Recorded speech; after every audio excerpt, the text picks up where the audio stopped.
Now to a Channel 2 Action News investigation. It's the last thing you want to be thinking about in a medical emergency.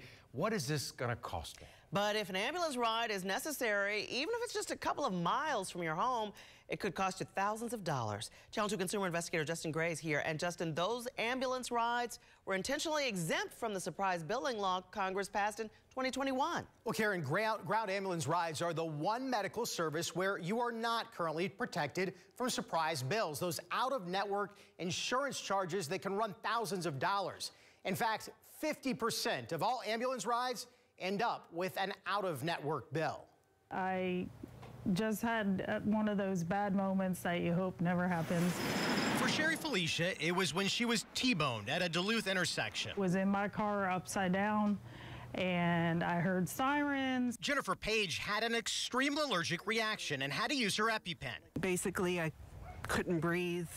Chris Quinn was having heart trouble. It was an emergency. I don't really have a choice as to who comes and picks me up in an ambulance. Regardless of the type of medical emergency, when you call 911, you need immediate help fast. You aren't thinking about the bill. Am I supposed to ask 911 if they're covered under my insurance company? Because I couldn't breathe. What each of these people later learned is that the help they received came with a big cost. Their insurance does not pay. This claim is not a covered service by your insurance. They said I owed them over $3,000 because whatever the insurance company didn't pay, I would have to pay. I probably could have taken an Uber to Los Angeles cheaper. Quinn Google mapped his ride. It was less than 3 miles. Gwinnett County Fire and Emergency charged Felicia a flat $975 fee plus $15 a mile and said they don't accept any insurance. I feel more traumatized by dealing with the medical bills than the actual accident, believe it or not.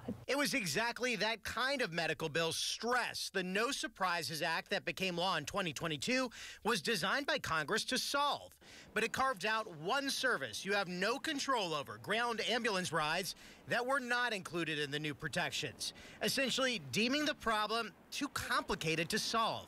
Am I supposed to ask 911 to, hey, here's my insurance information, make sure that you send somebody who's in network for me to come pick me up? As part of the No Surprises Act, Congress did create a ground ambulance and patient billing advisory committee to develop a recommendation on how to fix ambulance surprise bills. We've come up with consensus recommendations, and it's time for Congress to act. Patricia Kalmar serves on that committee that includes representatives from insurance and ambulance companies. The committee came up with a plan late last year to cap the price you pay for an ambulance ride out of pocket. The advisory committee made a recommendation that people should only pay about $100 out of pocket for any emergency transportation that they need. That's a fraction of the price most out-of-network rides currently cost. I get bills every month without fail from them. You gotta pay. And that's left Jennifer Page at a place where she says she will have to make a difficult decision if there's a future allergic reaction. What I've told my aunt, if I have to do this again, don't call an ambulance. We'll just risk driving to the hospital ourselves because I can't deal with it. That could put your life at risk. It could. I know it could, but what else am I supposed to do? And that advisory committee expects to make their formal recommendations to Congress this spring. Remember, Congress asked them for this, but Georgia does not have to wait on Congress. 14 states have put protections in place in state law to ban those surprise ambulance bills. That's a shame that she would risk her life because she can't afford the bill. And that's what every person we talked to said. Next time, they'd think twice before calling 911. Wow, great report. Frightening to think that's what people have to think about in those situations. Justin, thank you.